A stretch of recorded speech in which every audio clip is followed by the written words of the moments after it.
Why are you just standing there watching me? It's a little creepy. What the fuck is that? I asked as we reached the top of a hill overlooking a small valley. After the last few hours spent in the bunker, Sapphire was able to help me out a lot. She'd shown me more about using melee weapons and helped me with ranged weapons too. She also explained to me how sats worked, so I'd have a better understanding on how to use the Pip-Buck's targeting spell. Now Stardust and I were close to Stable 9. He wasn't in a great mood after he was told he couldn't bring his rifle. He almost lost it on Sapphire. The sky was dark, but pretty soon it would be dawn, and the clouds would illuminate the land with its eerie light. The plan Sapphire set up for us seemed like it could work if done right. I looked down at the valley that lays at the bottom of the large mountain. The plan was starting to look more and more dangerous as I observed the area. The fiends set up what could only be described as a town at the base of the mountain. It stretched out halfway across the valley. I pulled out a pair of binoculars Sapphire gave me and looked down at the town toward the base of the mountain. There were 3 large structures that looked pre-war. The fiends built wooden towers around them, along with shanties around the base. From there, a large makeshift arena was set up with stands all around it. Past that, cages were set up along with what looked like a guard shack, then more shanties. These ponies were really giving the raiders a run for their money. Ponies dressed in makeshift armor walked around everywhere, each one carrying a rifle or a pistol, and a bladed weapon. These ponies meant business, or slaughter. However, each one looked like they were ready for a fight. Unlike the raider camp, they didn't shun each other. They talked and joked with one another. I'd almost say they looked like they liked each other, but I doubted that. There has to be at least 100 ponies down there, I said as I gawked at the multitude of ponies. It's probably more like 50 or so. The size of that place and the way they have the guards set up makes it look like there's more than there actually is. It's an intimidation tactic, he explained. Great, so I couldn't even count anymore. Are you sure about that? It looks like a hell of a lot more. I'm sure. First thing you learn as a sniper is to count your enemies and to know their tactics. Know your enemy. Knowing is half the battle, he said, taking the binoculars. As he looked down at the camp, I took a moment to check my Pip-Buck. Its inventory sorting was amazing. I really didn't have time to play around with it, but somehow it knew everything I had in my saddlebags, and if I clicked on one, it would somehow make it easy to grab. Stable Tech really didn't mess around when it came to making things. I checked through my inventory, making sure I had enough ammo for my weapons. Before we left, I traded in most of my inventory, except for old Festus. I left that with Sapphire for safekeeping. I used the trade credit to get a couple weapons that were a lot better than the ones I was using. Now I had a 10mm pistol and a combat shotgun. Sapphire said I did best with those in training. She also gave me a machete, just in case I ended up in close quarters combat. I don't like the look of this, Shadow. I wasn't expecting so many of them to be awake at this hour. If we get caught, I'll have to fly us out of there fast. And without my rifle, I'm helpless, Stardust said. They might not have given you your rifle back, but I'm sure you'll be okay. Plus, I said I could give you one of mine, I said, as I gave him the 10mm. He frowned. Seriously? A pistol? I'm a long-range shooter. I don't use pistols. Why did you leave old Festus back there anyway? That would have been better to use than this thing. I rolled my eyes. I left it behind because it's special, and the Rangers didn't have any ammo for it. So it's either this or the machete, because I'm not giving you my shotgun. Fine, but only until I can either get my rifle back or until I find another one, Stardust whined. And why can't I use the shotgun? You said you don't like close range, and because I really like it, I said with a wicked smile. Should we get this over with? I guess, he said with a sigh, looking further up the mountain with the binoculars. It looks like the entrance to the stable is halfway up the mountain. Like Sapphire said, there's a cave entrance there. I'm going to have to come at it from right above and move fast. There's also a satellite array down there, if you didn't see it. Looks like they have lookouts placed on them. If you go fast enough, we should be okay. I've seen you fly. You can do it. So what's the problem? I asked. Problem is, I'll be carrying you, and I don't know how far in the stable door is, or if there's going to be any pony in there guarding the door. We'll have to go in fast and land fast. You'll need to be prepared for that. So be ready for a fight, too, he replied. I can do it. I got your back, I said. He put the 10mm into a makeshift holster on one side of the barding he'd gotten when we left. Thanks, Shadow. Again, before we do this, are you sure you want to go in there? It could end up being a suicide mission. I nodded. Yes, I'm sure. All right then, he said as he flapped his wings and took a hold of me. Let's do this. He brought his wings down hard, and we blasted skyward. I'm so glad I've gotten used to flying, because the force alone would have been enough to make me pass out a couple days ago. He was moving so fast, I had to squint my eyes as we headed toward the cloud-covered sky. I looked up at him, expecting him to be doing the same, but he wasn't. His eyes were wide open, and they were darting everywhere as we came closer to the clouds. Pegasus' eyes must be different from a unicorn's, I guess. Made sense, though, since they were born to fly like this. We reached the very edge of the clouds when Stardust suddenly stopped ascending, his wingtips just brushing the underside of the clouds. I looked down at the small dot of light below us. I thought we were going to use the clouds for cover. This mission is dangerous enough without pissing off the Enclave. I'm already too high as it is, he said, looking down like I was, angling his wing some. Can you even see where we have to land from this high up? I asked. A long sigh escaped his lips. Shadow, can you just trust me, please? Even a little bit. I shut my muzzle and nodded up at him. Thank you. Now try and keep your eyes open. This is going to be fast and scary, so don't scream. And if you barf on me, I'll drop you. I'm serious. Before I could utter a protest, he did a backflip in the air and folded his wings. I wanted to scream as we started falling toward the ground, but then I remembered what Stardust said and decided to scream on the inside. Stardust moved his wings and pumped them hard, sending us down faster and faster. Okay, we're going to die and paint the ground red in a matter of seconds. At the last moment, Stardust snapped his wings open, changing our fall into a fast-moving dart toward the hole in the side of the mountain. We moved so fast, I didn't even see the opening before we were already in it. Thanks Celestia, the door to Stable 9 wasn't right in the mouth of the cave. Stardust flapped hard, trying to slow down, slamming his hind legs into the ground to help. We skidded along the ground a few feet before crash landing. I rolled a couple times, the rocks on the cave floor brushing my sides. Finally, I came to a stop next to Stardust, who was still on his hooves. Did you really have to drop me? I complained as I got up. It was either that or risk both of us crashing, he said with his stupid grin. Ha ha, very funny. Did anybody see us? I asked. He shook his head. Don't think so. No plenty shot at me when I zoomed by the guard tower, at least. I'd say we're safe for now. But let's not stick around there here to find out. I agreed with him on that one. I brushed myself off and started working my way down the tunnel, Stardust close behind. The stable door wasn't much further, and no pony was guarding it. I found it a little strange at first. Then again, why guard something that you can't get into? I looked up at the large gear-shaped door with the number 9 on it. I'm glad it's shut. Why's that? Stardust asked. It means we won't have to worry about running into any of those fiends in there. If we're lucky, this should be quick and easy, I whispered. He slumped. Did you have to say that? What? I asked, giving him an incredulous look. Never say anything like that. Now something's going to go horribly wrong, he replied. Oh, don't be such a baby, I said, walking up to the panel that opened the stable. When somebody says things like, shouldn't go wrong, it always does. Knock on some wood before it's too late, he said in a panic, looking around the cave. I pulled the connection wire out of my pit buck and hooked it up to the door's control panel. You can be superstitious if you want. I don't believe in that crap. He turned his head around to look at me saying, Yeah, you say that now. Until something does go wrong, then you'll be sorry. Ignoring him, I looked down at my pit buck. It lit up and started doing something. Connection complete. New stable found. Stable 9. Status sealed. Last opened 20 years, 3 months, 2 days. Admin override in progress. Admin login not accepted. Password required. Run override? Yes or no? Okay, that was new. I clicked on the yes and watched as a bunch of 1s and 0s ran across my screen.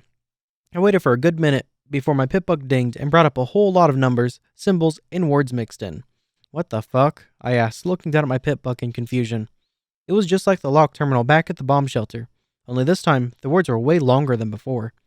Stardust walked over and looked over my shoulder. That's hacking software. You gotta find the right password in there. Normally you only get 4 tries before you're locked out. If you can't find it by the 3rd try, you'll have to back out and try again. I looked up at him and asked, You know this how? He frowned. I do read, you know. Where did he read that? I asked. Big Book of Arcane Science and Technology. Standard reading in school for any colt or filly, he said, giving me a funny look. I laughed at him. Yeah, maybe in your stable. I went back to my pit buck and tried what he said. The first word I tried failed. So did the next. I cursed under my breath and took a moment to read through the remaining words. There were 6 left, but one caught my eye. If I tried it and it failed, I'd have to back out and try again until I got it right. Time wasn't on our side. We couldn't sit here all morning until I figured it out. Celestia or Luna, if you're up there and care even a small bit about me, please let this work. I prayed to the goddesses. I went down to the word everlasting. My pit buck dinged. Password accepted. See, that wasn't so bad, now was it? I said with a smirk. Reaching out with my magic, I pulled the lever to open Stable 9. There was a hiss, and the door screeched as it started to pull away from the opening. Right then, all hell broke loose. As the door rolled away, a loud alarm blared out from inside the stable. Fuck, get inside now, Stardust yelled, running past me. There was no chance that the guards didn't hear that. Hell, I bet the whole camp could hear it from how loud it was blaring. I ran inside after Stardust. He moved up to the panel inside Stable 9 and pulled the lever. The door started to roll shut, but not before I heard ponies yelling from the mouth of the cave. I was happy once again that Stable 9 was further back. They wouldn't be able to make it here before the door closed again. I ran up next to Stardust and watched as the door slowly shut. Right before the large drill pushed it back in place, I swear I saw something shimmer past the rim of the door. Red and yellow lights were flashing all around us, so I figured it must have been my eyes playing tricks on me. Shadow, use your pip buck and seal the door again so they can't follow us inside, Stardust said. Right, I said as I plugged it into the panel and disabled the panel outside. When I was finished, the alarm stopped. I guess getting out of here is going to be a lot harder than I thought. Maybe. We could get lucky, though. With the stable sealed again, they might not even know how Eddie Pony got in, he said with a shrug. We can only hope, I said, looking around the entrance. It looked just like Stable 28's. At least things look the same as my stable so far. That's one good thing. Let's hope it stays that way. Do you see anything showing up on your EFS? He asked. I hadn't even thought to look at it. On second thought, why did he think of it first? With all the red bars I was seeing before we came in, I'd been ignoring my EFS. I looked around, but nothing showed up. No signs of life. At least not within range, that is. Well, let's get this over with. I spent enough time in a stable, and I'd like to get out of here as soon as possible, he said, frowning some while we work our way toward what should be the atrium. A white bar flashed by on my EFS. I stopped looking around, but the white bar was gone. What the fuck was that? I asked. What? Stardust asked, looking back at me. I'm not sure. Something went by on my EFS, I replied. I thought this place was abandoned, he said. I did too. Raising my voice, I yelled, Hello? Is any pony there? No pony answered. Stardust pulled out the 10mm and chambered around. Maybe something in here is messing with the tracking spell. But let's be safe. I'd say keep your shotgun out. I took out my shotgun and held it with my magic. We walked through the first couple sets of doors and into a long hallway. Okay, this is definitely not right. There should be an atrium here, not a hallway with windows and doors on each side. Walking up to one of them, I looked into it. I saw a skeleton of something I didn't recognize. Stardust walked up to the one across the hall. Shadow, come look at this. I walked over and looked in, then backed away, quickly feeling sick. Inside the room, the walls were splattered with dried blood. At least 8, maybe more ponies had been ripped to shreds. Entrails were hanging all over. Bones were crushed and broken on the floor, and dried up pieces of skin lay in tatters all over the place. In all the mess, though, 8 pony heads were lined up neatly in a row, looking out toward the glass from the middle of the floor. What the fuck were they doing in this place? I asked, horrified at the sight. I'm not sure. Did you notice that even after 20 years, those heads still look fresh? He said, looking in on the carnage. I bet the room is sealed airtight, preserving the heads. This is just sick. I'm not sure I want to go any further. This place is probably haunted or something, I said, shaking a little. I've seen the way raiders lived. That was hard enough as it was. They were crazy ponies, though. This was disturbing. Who locks up ponies in a room and lets them get slaughtered like this? Out of nowhere, a high-pitched screaming roar filled the air. It carried on for what felt like forever, chilling me to the bone. As the roar started to die down, my EFS went crazy, red and blue bars flashing everywhere. Then, without warning, it shut off. I looked down at my pit buck. It had a message on the screen. Warning. High levels of electromagnetic waves detected.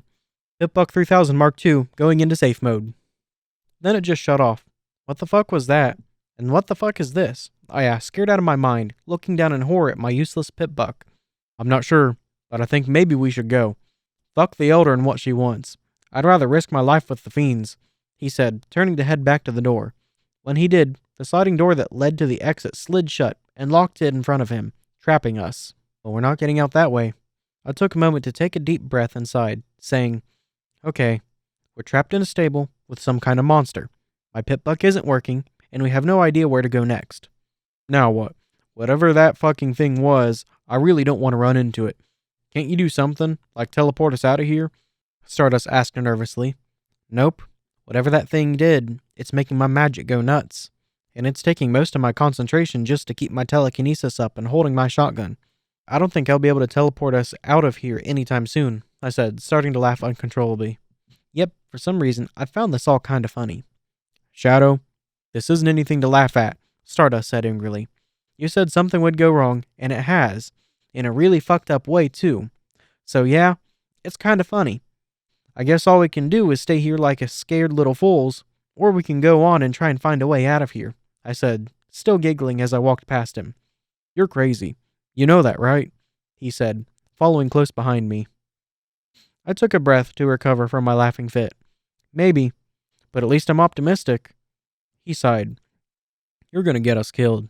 This wouldn't have happened if you would have knocked on wood. Knocking on wood is sacred, like a coin flip. It's possible, but we aren't gonna get out of here just sitting around. We have to find the Overmare's office and see if we can override the door. While we do that, maybe we can find that pit buck the Elder wants and hopefully not run into whatever made that noise, I said, trying my best to stay positive. Fine, but if I get killed, I'm haunting you, he said, walking down the hallway. Go ahead, see if I care. I've already learned how to ignore you when you're being annoying. How bad could a ghost you be? I retorted. I just don't want to be lonely, he said with a sarcastically sad face. The next room was the atrium. It was set up similar to 28, but way scarier. Like I expected, the atrium looked like no pony lived here in a long time. The walls were dirty. Rotting food was still on some of the tables. Fool's toys laying around. It looked like they left in a hurry, just like Sapphire told us. The scary part wasn't that, however. It was the pony skeletons. There were at least 20 laying around. Most of them were ripped apart by something. 2, however, were sitting at one of the tables. They must have been the first to die by whatever did this. The 2 skeletons were sitting at the table, their heads laying on their plates. Dried, flaky blood pooled under their bodies. The longer I'm in this stable, the faster I want to leave, I said, walking slowly around the bodies. I couldn't agree more. Which way do you think the Overmare's office is? Stardust said, looking closer to one of the skeletons, making ridiculous faces at the skull. I thought you would know. You lived in a stable too, I remarked, pointing out that he's technically in the same boat as I am. Yeah, mine was way different than this, he said nonchalantly. Mine too, but if we're lucky, then the Overmare's office should overlook the atrium. I looked up, and sure enough, there was a large, round, dirty window. See, right up there, I said, pointing to the window. Stardust flapped his wings. Well then, let's get this over with and get the fuck out of here. He went to lift me into the air when we heard something skittering from above. Did you hear that? I squeaked out in fear. Shadow? Look up, Stardust said. I did, and really wish I hadn't. Hanging from the ceiling were dozens of large, bat-like creatures. They had long fangs poking out of their mouths, very large ears, and blood-red eyes. Worst of all, they were all looking down at us, one licking its maw. Fuck, we have to get out of here. Now! Stardust yelled, grabbing hold of me to pull me toward one of the open doors. One of the creatures fell from the ceiling and landed on top of Stardust, knocking him to the ground, and throwing me into one of the tables, knocking the 2 dead ponies over, scattering their bones. I got back to my hooves. Using my magic, I picked up my shotgun, turning to see the bat thing trying to sink its large fangs into him. Shoot the fucker, he exclaimed. I ran closer, raised my shotgun, and fired. Its head burst like a rotten piece of fruit. Bone, blood, and gray matter blasted all over me. The body fell on top of Stardust. At the sound of the shotgun going off, the rest started to fall toward us. A loud, ear-splitting screech filling the air. The sound made my ears ring, but it wasn't the same sound I heard before. Stardust got to his hooves. Run, Shadow! He pulled out the 10mm and started to fire, moving back toward one of the side doors. I followed, running up and opening it. Thanks to Celestia, it still worked. We both ran inside, shutting it behind us. Okay, I really don't want to be here anymore, I said, breathing heavily. They looked like blood wings, but smaller. Good thing you got that thing off me. A few seconds later and I would have been sucked dry, he said. Blood wings. Those sounded familiar. I reached into my saddlebag and pulled out my copy of the Wasteland Survival Guide. I turned to the chapter on beasts to be wary about in the wasteland. Bloodwings. Bloodwings are one creature in the wasteland that you should always do your best to watch out for. Personally, I'm not sure where they originated from. I am sure that they are mutated vampire fruit bat. They started showing up a few years after the mega spells. They're as big as your average pony, sometimes bigger, extremely fast flyers, and can suck the blood from your veins faster than you can scream. If you happen to run into one, be sure to kill it quickly, then run like hell. Bloodwings are rarely ever found alone. They're also a lot smarter than you would think, and they are known to travel in packs of 3 to 6, sometimes more. One may use itself as bait to pull you into a false sense of security. Don't ever fall for it. There are always more around, just waiting to fall on you and suck you dry. My word of advice, find cover, if you can, or run like hell. Bloodwings are not to be taken lightly.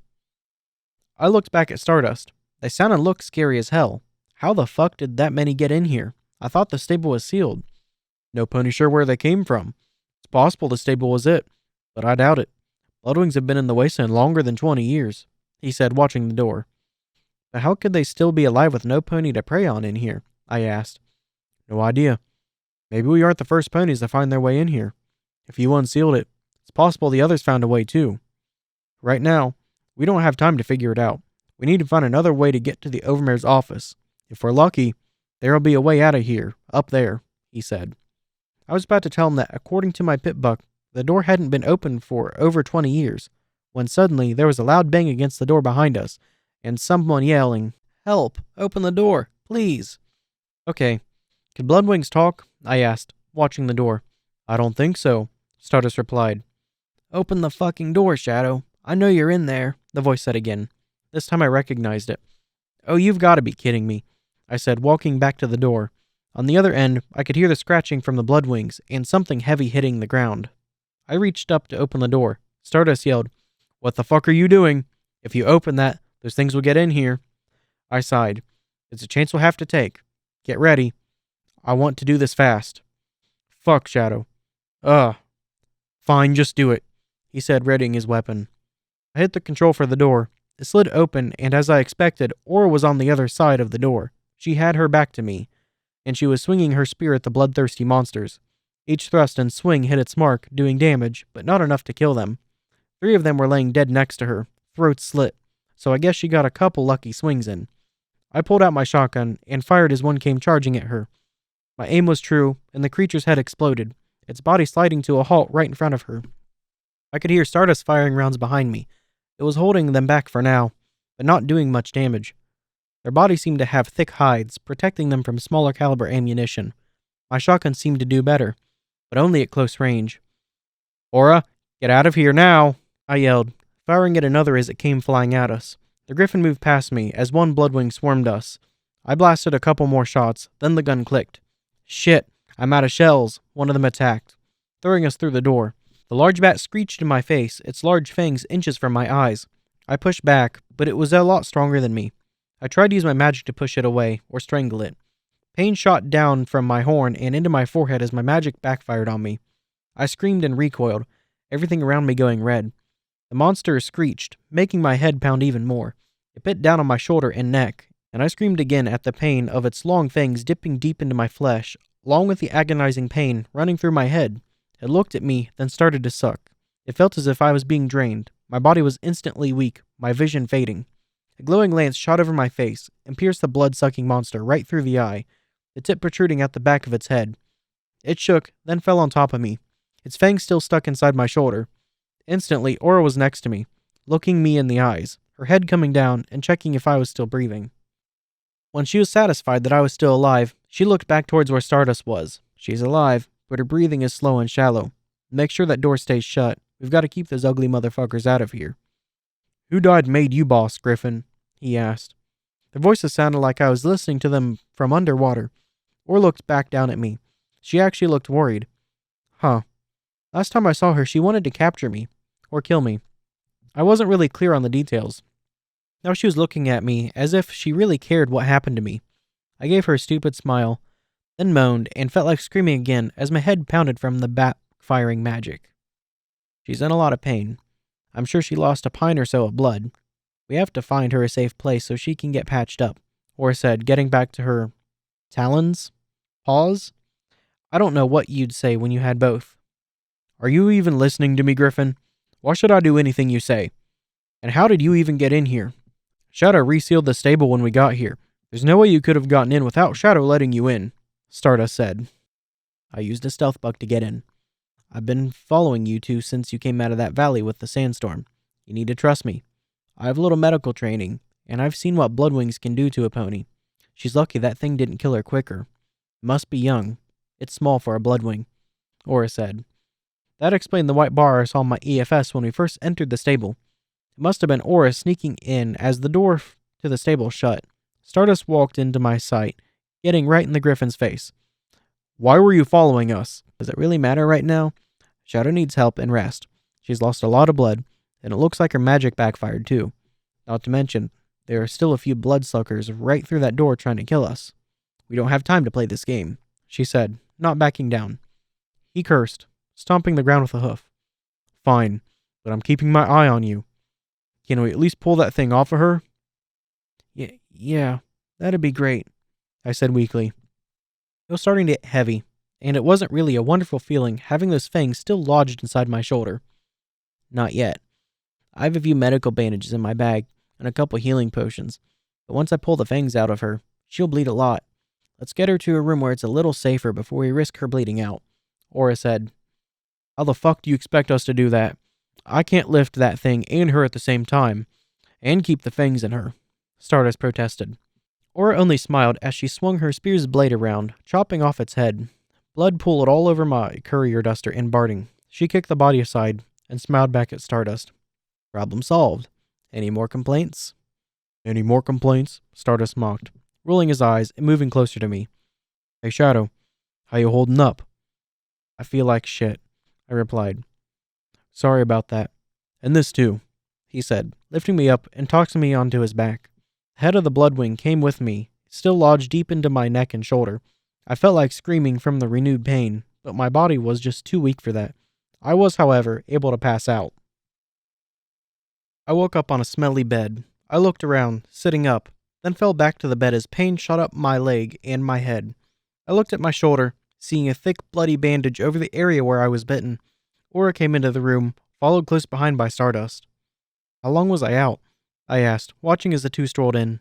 The room I was in reminded me a lot of my own quarters in Stable 28, only it was a lot darker, smelled like mildew, and it looked like no pony had cleaned in many years. A couple hours at least, Stardust said, walking up to me and sitting down. Luckily, the Griffin here was able to patch you up quickly, and she had a couple healing potions with her as well. I do have a name, you know, she said, pushing him aside and checking my bandages. Does it still hurt? I looked up at the dark-colored Griffin and nodded. A little. More sore, though. Not horrible pain like before.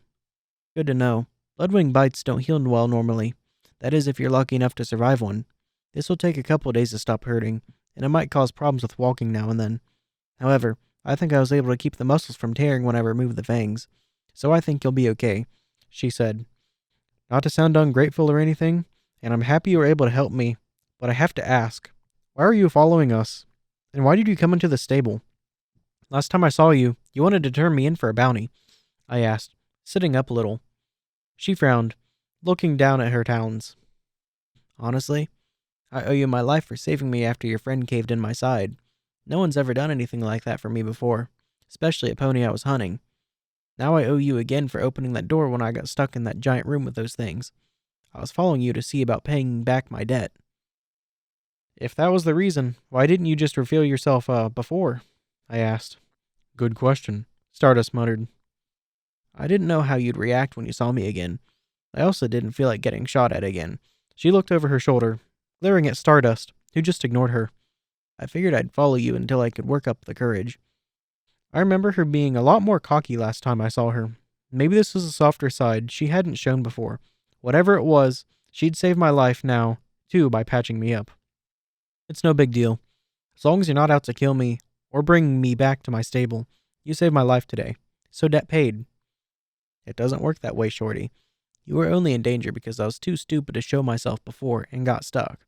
You saved me twice, and now I owe you for that. It's a Griffin's job to pay back our debts, no matter what, she said, standing up straight. I groaned. That's just what I needed right now. A dangerous Griffin following me around. So what do you want? I asked. For now, I'm just here to pay back my debt. Apart from that, my business is my own. She replied, Fine. If you can help us get out of this death trap, then you can stay with us, I said. I'll be keeping my eye on you, Stardust said, sulking in one corner. Yeah, I heard that the first time. And I'll be doing the same with you, Cloud Breath, Aura said, glaring at him again. The fuck's that supposed to mean? He asked, his wings fluttering and going straight up. I looked over at him, remembering he'd been shot in one of his wings. How did it get better so fast? It means that I find it weird that a Pegasus like yourself is down here with a stable pony. What does the Enclave want with her anyway? Aura asked. I'm not with them, he practically yelled. Yeah, sure, I believe that one. You're not a Dashite, so you have to be Enclave, unless you got lucky enough to escape them with your cutie mark intact, she said. I've had enough of this shit. We were in the middle of a fucked up stable. I was hurt, and these two idiots were fighting like a fool and whatever young griffins are called. I got to my hooves, ignoring the pain. Shut up, both of you. We don't have time for this, and all of your yelling isn't really a great idea either. So please, for now, can you both put your differences aside so we can get out of here? They both looked at me for a long moment. Finally, Stardust huffed and walked to the door. Fine. I'll let it go for now. But when we get out of here, we're finishing this conversation, he said, walking out of the room. I looked over at Aura. She in turn looked away. You shouldn't be on your hooves yet. You're still hurt. Yeah, I noticed. But I don't have time to be laying around. I'll be okay for now. We really need to find our way up to the Overmayor's office. When we get out of here, then I'll rest. I promise. Fine. Do what you want. But if you end up with a torn muscle or any permanent damage, don't blame me, Aura said, shrugging. I smiled. I won't, and I'll be careful. What should we do now? I'm following you, Shorty. I don't know anything about stables. If you need something killed or need patched up, then ask me. Apart from that, I got nothing, she said, still looking away. I changed the subject as I started to pick up my stuff from the side of my bed. My barding and courier duster were soaked in blood. I still slipped it on, ignoring the crunching and smell coming from my clothes. What kind of weapon is that spear of yours? I've never seen anything like it. She picked it up from where it rested against the wall. It wasn't glowing like earlier. She showed it to me. It's a magical energy spear. It's great for close quarters combat and perfect for high-speed flying. I made my way to the door. Aura walked in front of me with her spear on her back. Where did you get something like that? I asked as I peeked out the door. A friend of mine made it for me, she said solemnly, as if she didn't want to talk about it. Wow. How do I get my hooves on something like that? How much does this friend of yours charge? I asked, without thinking. Just drop it, okay? She snapped. Her body got tense when I spoke, and I could see her eyes watering a little. She was trying to hide it, but I could tell she was trying not to cry. I lowered my head. I'm sorry if it's a touchy subject. I'll let it be. A long sigh came from her, and she looked back at me. She's gone, that's all. She was a good friend of mine, and I really don't want to talk about it right now. I think I could understand.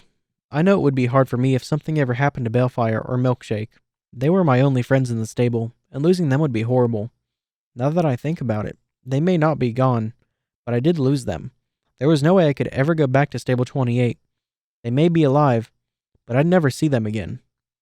I'm sorry for what happened to your friend, I said. Don't worry about it. It was a while ago, Aura responded. I wanted to ask her more, maybe get to know her better, but I had no idea where to start. She was really closed off, just like Stardust. Apart from them being here to help me, I didn't know anything about them. I called Stardust my friend, but in reality, he was a mystery to me. We rounded a corner, and I found Stardust sitting next to another door. We walked up, and I looked down at him. You okay? I asked. He looked sick. Even his voice was shaky, as he said, Don't look in the room. I looked over at the closed door and asked, Why? Trust me, just don't look. It's really bad. Some pony here is sick. Whoever the fucker was, they were seriously mental, Stardust said. I'm not sure why, but I had to see this for myself, so I walked toward the door. I'm not sure what it was, but I had to know. If I was going to make it in the wasteland, I had to harden myself. I reached up and pressed the switch to open the door. The first thing that hit me was the horrible odor. It smelled like rotting meat and mold. What my eyes met, I don't think I'll ever forget. The door slid open slowly, making a sucking sound. The room looked as if it had been the stable's clinic. Inside, though, was a sight from a horror story. The floor was littered with old, dead corpses. Some were wearing doctor scrubs, others in nurses' uniforms. Black, dried blood covered every inch of the floor. On one side of the room, I could see cribs for newborn foals. Hanging over each were the dead bodies of 10 foals. Spikes were driven through their heads, attached to chains that were connected to the ceiling above. Under them, in the cribs, were heads of ponies. Each crib had a mare's and a stallion's. Whoever did this killed the foals and their parents, putting them on some kind of gruesome display. I looked over to the other side, and next to the cabinets where medical supplies would be kept, some pony nailed several hooves to the wall, using them to form a message. Join me or die. Turning my head quickly, I threw up, walking back and away from the door. I looked away for a long moment, breathing heavily. I spit on the ground, trying to get the taste of bile out of my mouth, then wiped my lips with the hoof, finally saying, "If I ever find out who did this, and he's still alive, I'm gonna make him pay." Aura only saw the room for a moment when I first opened the door. She looked away quicker than I did. She was also sitting on the floor, shaking violently. As I spoke, she said, "Same here. How could any pony do that to children?" I walked back into the room, doing my best to keep my stomach contents down, what little was left at least. I ignored the crunching of the 2-decade-old blood as I walked up to the hanging foals. They'd almost mummified, being stuck in the sealed room for so long. I tried to use my magic to pull them from the chains, but I still couldn't draw on it without my head starting to pound. I slumped to the floor and started to cry. Stardust came in. He still looked ill, but he walked up to me and put a hoof on my shoulder. Then he flapped his wings, and one by one, he unchained the dead foals, and slowly lowered each one down to the ground. When he was done, he finally spoke. "If we find a way out of here, maybe we can find a way to give them a proper burial. If not, at least this is better than being stuck up there." "Thanks, Stardust," I said, getting up. "Let's get going." "You should go wait in the hall. I'm going to see if I can find a different way out of this. I really don't want to go back to the atrium if I can help it," he said, patting my shoulder again before walking away. I watched him go, then looked back at the little bodies lying on the floor. I bowed my head and whispered a prayer to Celestia and Luna to watch over their souls. I got to my hooves again and started to make my way toward the hall when my eyes fell on the chem cabinet. I walked over to it and tried to open it. It was locked. Luckily, I never went anywhere without my trusty screwdriver and a bobby pin. I pulled it out and got to work on the lock. I wasn't sure why I did. I guess it was just something to distract me from the horror around me. Aura walked in as I worked, watching me. "What are you doing?" My magic was weak still, but at least I could still handle the tools to work the lock. It took most of my concentration to work. I worked the tight lock slowly as I did my best to get the pins just right. It turned more, then snap. The bobby pin broke. "Damn it," I said, tossing the bobby pin away. "Hello, Griffin to Shrimp. What are you doing?" Aura asked. I sighed, pulling my last bobby pin from my bag and going back at it.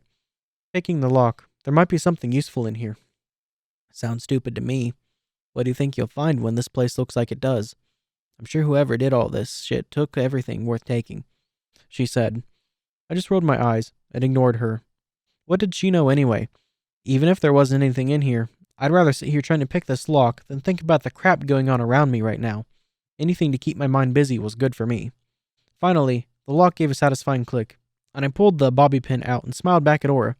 "Say what you want, but I win," I said as I pulled the cabinet open, showing her what was inside.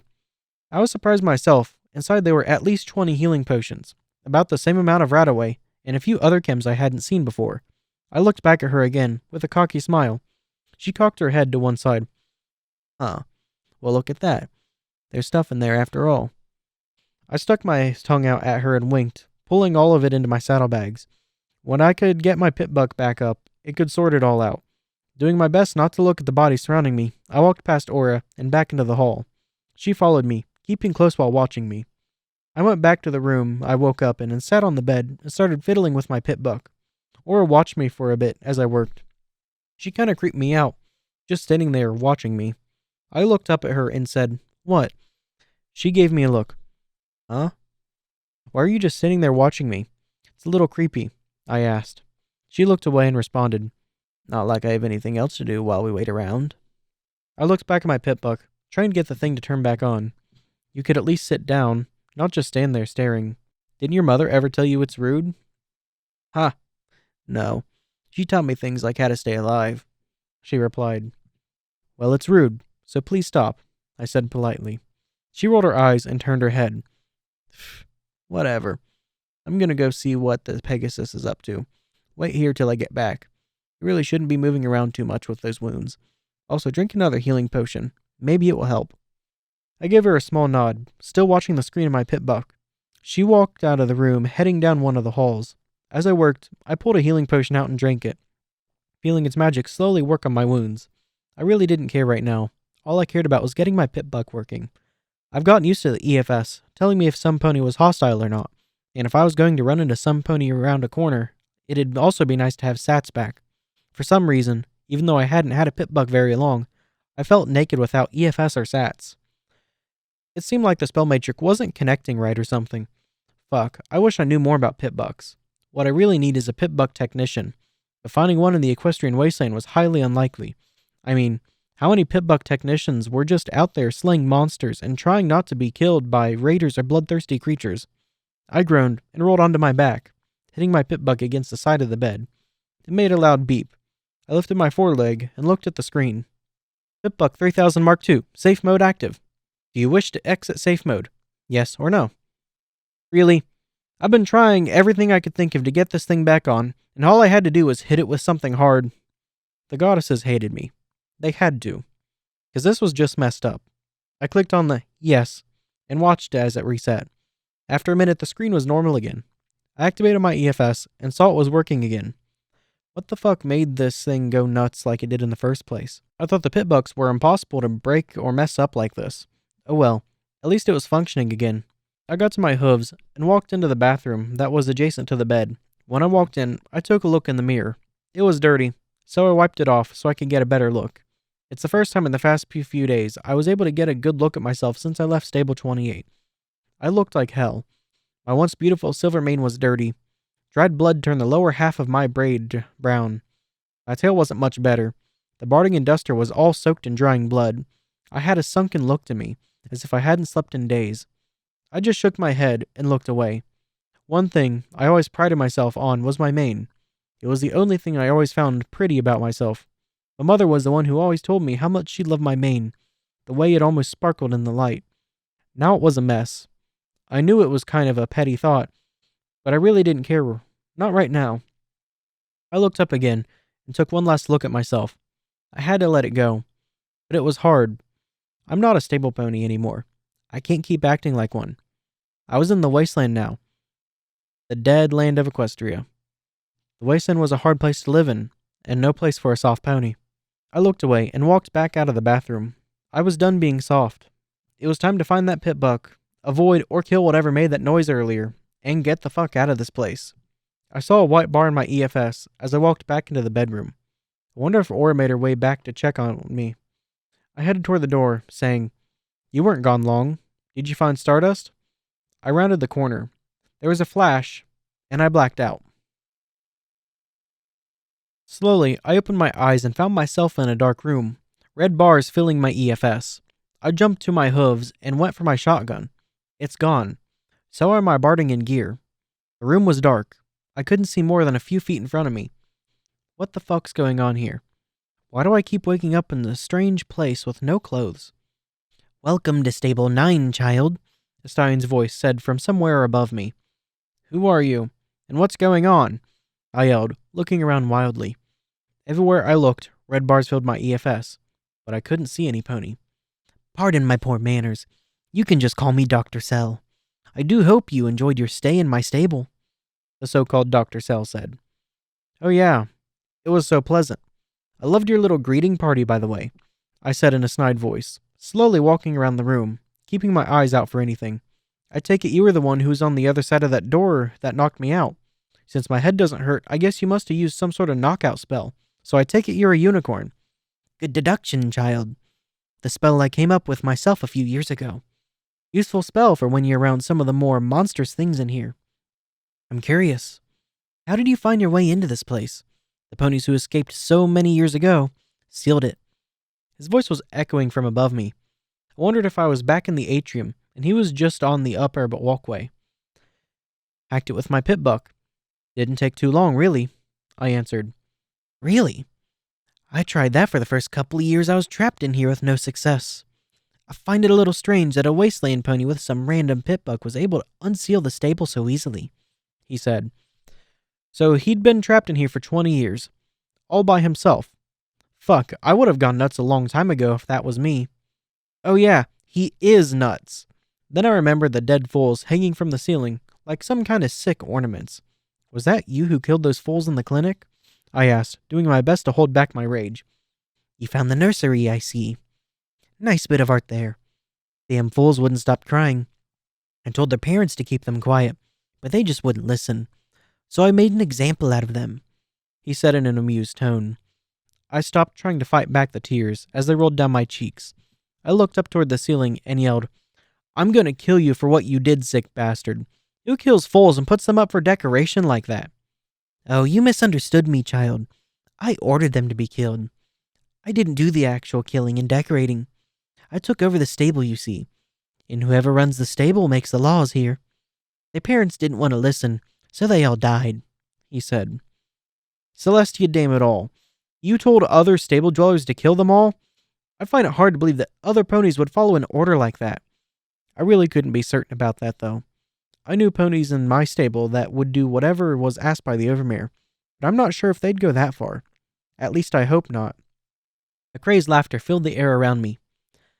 From that wound on your shoulder, I take it you ran into my pets. Am I correct? And killed a few. They're not so tough without their heads, I replied. Yes, I saw that. You know, it's not nice to go around killing someone else's pets. Not after a pony put so much hard work into making them. Years spent researching reactions of magical radiation with vampire fruit bats. And you go and kill so many so quickly, he said, still laughing a little as he spoke. Well, I can say it made good data, showing me what I need to improve on them before they're ready for the world outside. What are you talking about? They're bloodwings. They're already in the wasteland, I said, remembering what I saw in the Wasteland Survival Guide. Really? I had no idea. What if they are as intelligent or as strong as my creatures are? Oh well, they are only the product of my first and best experiment. Flawed, but a lot easier to create, he said with a shrug. Yeah, definitely nuts. Nothing he said made sense to me. If only I could find out where he was, then maybe I could teleport up to him and take him out.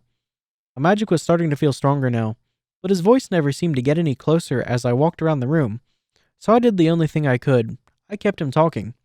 If you didn't kill those foals yourself, then who did? I asked. Oh, right. I almost forgot about that. The whole reason I brought you back here. Yes. I had help back then. My creation did go a little overboard with its orders. But it was a good test that day. Did everything I told it to, and more. I was so proud. Like watching your own foal do something for the first time, he said delightfully. My magic was still weak, but I could feel that it was stronger than it was earlier. I reached out and used it to feel for a door, or for my weapons. Anything that could help me get out of this. He said he brought me back here, so I guessed I was in the atrium. Only the emergency lights have been shut off, and somebody moved the tables and bones. Was this creature the thing that forced every pony to abandon this place? I asked. Mostly yes. That and seeing their friends all dying around them when I took over. Not every pony made it out in time, though. The former overmare did something to seal the door before they all made it out, he said, laughing again. Would you like to meet her? Wait, what? Was he telling me that the creature who killed all the ponies in here was still alive? I felt around more with my magic, trying to find anything I could to get out. One thing I knew for sure, I really didn't want to meet whatever could have killed so many so easily. No, I think I'm good, I said, finally finding a door. I tried to push on the button with my magic, but it was no good. With no power, the door wouldn't open. Sorry, you can't leave just yet. Tell you what, though, if you get through my experiment alive, then I'll consider letting you be my new creation. I haven't been able to test my new ideas on a pony since every pony left or died, he said. Yeah, I still think I'm going to pass, I said as I took a step back from the door. Don't be silly. This'll be fun. Oh, Sharp, Come on out. This young mare wants to meet you and play, he called out. Something heavy landed a few feet behind me. I heard the fluttering of wings and heavy breathing. I turned around quickly and pressed my back to the locked door, doing my best to see through the darkness. A pair of glowing yellow eyes stared back at me out of the darkness. I felt like wetting myself right then and there. I had no weapons, couldn't see, and had no idea what the fuck I was about to fight. I suppose for this experiment to be a little more fair, I should turn on some lights, he said, sounding a little let down. There was a loud hum, and the bright stable lights came on. I winced at the sudden change in light. When I could see properly again, what I saw was like something out of a nightmare. It looked like it had been a pony at one time. I'd no idea what I'd call it now. The pony creature wasn't much bigger than I was. It used to be a Pegasus from what I could tell. Only instead of having soft feathered wings like Stardust, this thing had large bat-like wings. Its yellow eyes had slits for pupils. Its ears were twice the size of a normal pony's. Large tufts at the tips. Long fangs like the blood wings had poked out of each side of its muzzle. Its body had a part of a pony's dark gray coat mixed with what looked like scales running from its chest down under its belly. Its long mane was maroon and shaggy. On the end of its forelegs, two sharp-looking bones jutted out of the end of its hooves. It opened its muzzle in a kind of smile, showing me rows of sharp teeth. Then it screeched at me. I could see something sparkling around its neck as it did. Right then, my horn felt like it was going to explode. It felt like hot spikes were being driven through my horn-blocking magic. I crumpled to the ground, screaming as tears filled my eyes from the pain. The screech only lasted a couple seconds, unlike when we heard it before.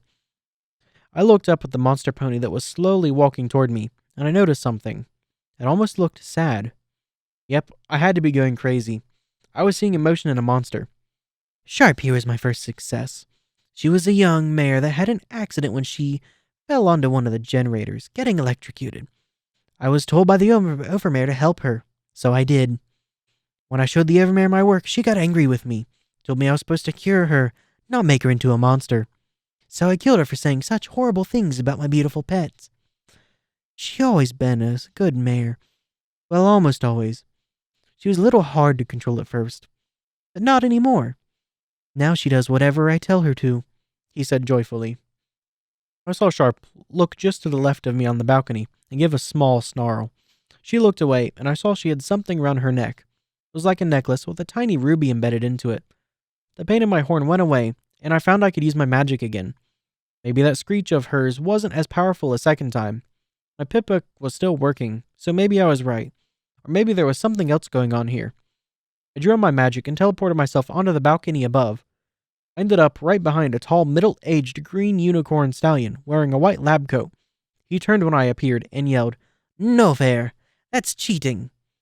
He lifted what looked like my combat shotgun and pointed it at my face. I hit Sats and aimed 3 kicks at his face. Time slowed as I activated the targeting spell. I reared around and landed 2 out of my 3 kicks. He went flying back as the spell finished, dropping my shotgun. I picked it up with my magic and pointed it at him. He looked up at me with a crazy smile. "Now this just won't do. Sharp, kill her." I was about to pull the trigger when out of nowhere the monster pony attacked me, one of her sharp bone things spearing right through my already messed up shoulder. I screamed, but managed to keep my magical hold on my shotgun. She pinned me to the wall, her muzzle inches away from mine. I pointed the shotgun toward her and fired. The shot blasted her off of me and sent her a few feet to my right. I turned the shotgun around to kill the unicorn, but he was gone. Fucker must have ran off when his monster attacked me. I turned to look back at the bat pony monster thing, expecting to see her bloody innards sprawled all over the floor. Shockingly, she was getting back to her hooves. Fuck. I hit her at point-blank range, right in her side. She should be dead, or at least dying. She didn't even look hurt. "You're fucking bulletproof?" I said, backing away slowly, aiming the shotgun right at her head. I got another surprise as she opened her mouth and said in a soft hissing-like voice, "Mostly, but not truly. The master wanted to make sure I wouldn't be killed so easily, so he spliced a little dragon DNA with mine, mixing it with the bat's DNA." Well, that explained the scales and eyes. Her head, however, was still pretty pony-like, and I bet it wasn't as well armored as her torso. "Good to know," I said, and then fired my shotgun again. She jumped into the air, dodging my shot with ease. She dove at me, but I teleported back to the ground level, keeping her in sight when I reappeared. Blood dripped from my shoulder, and the pain ran through my leg. I was breathing a little harder from teleporting twice now. I can't keep this up. I had to find a way to take her down. She jumped onto the railing, watching me. Your little magic tricks won't keep you safe for long. How many more times can you do that before you're out of magic? 1, maybe 2 more times? I raised the shotgun toward her, a grin pulling at my lips. Try me, bitch. I can do this all day long. She yawned and grinned, showing those sharp fangs. You do realize that you're going to die today, don't you? My legs started shaking as she spoke those words. I looked at her again, smiling.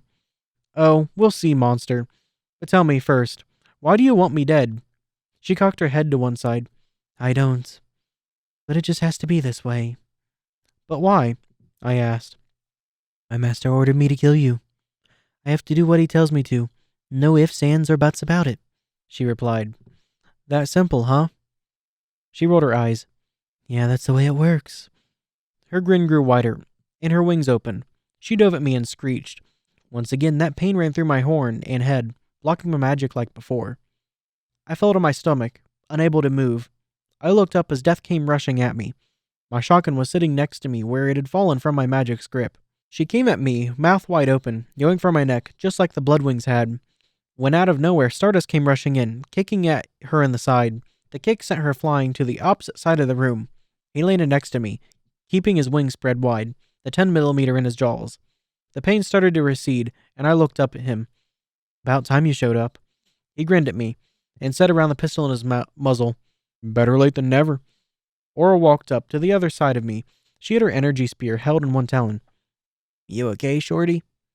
Not doing too good, but I'm still alive thanks to you two, I replied. Shark got back on her hooves, glaring at us with her glowing yellow eyes. Oh look, your friends have finally joined the party. The fuck is that thing? Stardust asked, keeping her in his sights. Long story. I'll tell you later. Right now all that matters is she's trying to kill me, and her master is getting away. I turned toward Aura and said, He ran off down one of the upper hallways. Think you can find him? He's an older green unicorn. No problem. Will you and Cloud Breath be able to take care of this one? Aura asked. I've dealt with worse, Stardust said, smiling at the monster pony. She started to laugh, watching us. Oh, you still don't understand how this game works, do you? You see, if you want to get out of here, you have to kill me. Yeah, that's kind of the point, I said, mocking her. No, you see, this is a one-on-one fight. If your friends would have stayed out of it. But since you brought your friends, I have to have mine, she said, pointing up with her hoof. I realized just then that I'd never looked anywhere else in the atrium since Sharp revealed herself. I see now that it was a big mistake. Above us were at least a couple dozen Bloodwings. They were all hanging from the ceiling, watching the fight. They started to fall away, flying around the room. Oh fuck, I said, watching as they circled above us. Shadow Star? Stardust asked. What? I responded. I told you to knock on wood. See what happens when you don't listen to me? I looked over at him to see his cocky smile. He wasn't angry. He looked animated, as if this was just another day for him. We were low on ammunition, facing way too many things that wanted us dead, and we're still stuck in this steel death trap. Fuck it. Might as well have some fun before we bite it. I cocked my shotgun, looked over at Aura, who just nodded at me. I aimed up toward flying death and screamed, Come get us, you sick fucks. Footnote. Level up. New perk added. Shotgun Surgeon. When using shotguns, regardless of ammunition used, you ignore an additional 10 points of a target's damage threshold.